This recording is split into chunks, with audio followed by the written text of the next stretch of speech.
perfect combination. They're perfect. They're they're like when peanut butter met chocolate. You know, this is the best combination and wealth creator that I'm aware of in decades.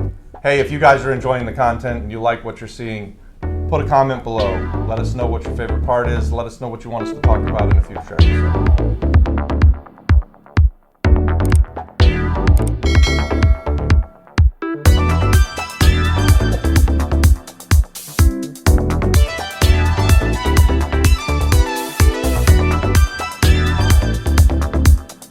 Everybody, welcome back to the channel. We're in our second section here with Arturo, and we are discussing Act 60. In the last segment, we just caught up a little bit and talked about the Young Entrepreneurs Act. Today, we're going to talk about the Act 20, or formerly 20, which is Export Services, and possibly we'll get into like what was formerly Act 74, which is tourism, which is near and dear to my heart because that's where we're heavily invested. So, Arturo, you've dealt with setting up these export service entities for people, either that are coming from the States and setting them up, or people that are local.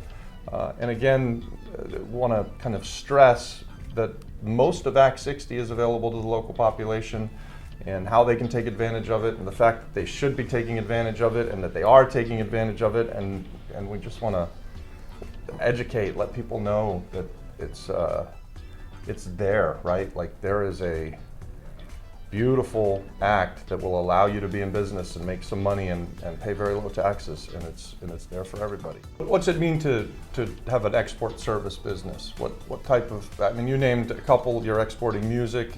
What are some other examples that people might not think of that they can, because I hadn't thought about an accountant. My accountant definitely is providing tax services for people in the mainland. Right. And I wonder, and I don't know, I'll ask him, is he taking advantage of an Act 20, or it's formerly Act 20, right, but is he taking advantage of that? Because I'm certain that a portion of his business is absolutely export services, and he may or may not be taking advantage of something that's just there for him. In case of your CPA or other professionals in Puerto Rico, you could say that it's complicated in the sense that you also have local clients. Sure.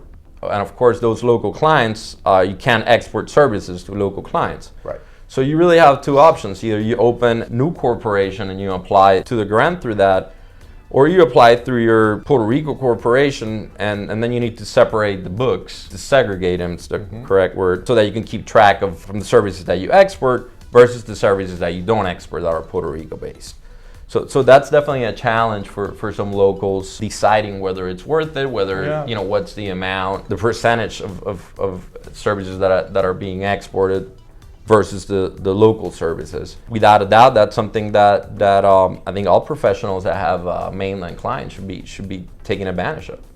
Is there a way for someone to combine export services? And I'm asking maybe for myself or some people that I work with, combining export services with tourism possibly? They're really not as combinable, I would say. As 20 and 22 right. are. Right. And tourism, as you know, it's such a powerful mechanism that it really doesn't need to be combined with that much, as it works pretty well by itself. The tourism portion of Act 60 is certainly near and dear to my heart. And I remember with the Rincon property that I was looking into it in terms of investments, where I suggested back then, why is there not opportunity zoning? Yeah. Right? So those two are perhaps a better combination. Those are a great combination. Yeah. So combining, they're perfect combination. They're perfect. They're They're like when peanut butter met chocolate. You know, this is the best combination and wealth creator that I'm aware of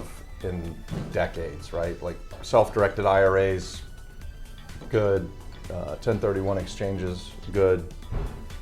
Taking Act 60 tourism and combining it with an opportunity zone play in Puerto Rico, great.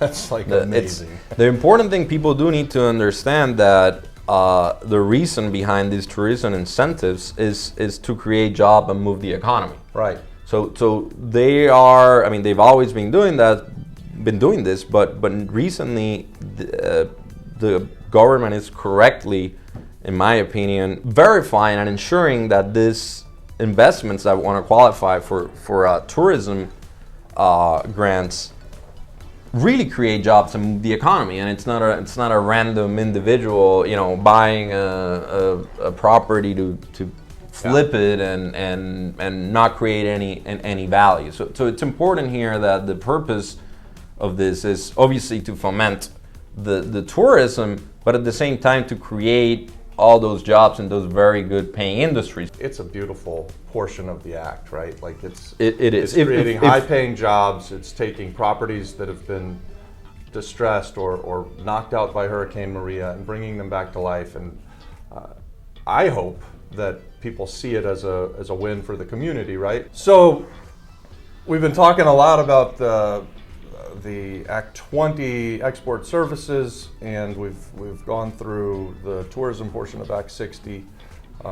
We were purposely vague about what those are, and we had a discussion about that before we got on camera, that we want to leave an opportunity for anybody who's looking to explore that and needs more information, reach out to Arturo and get a consultation.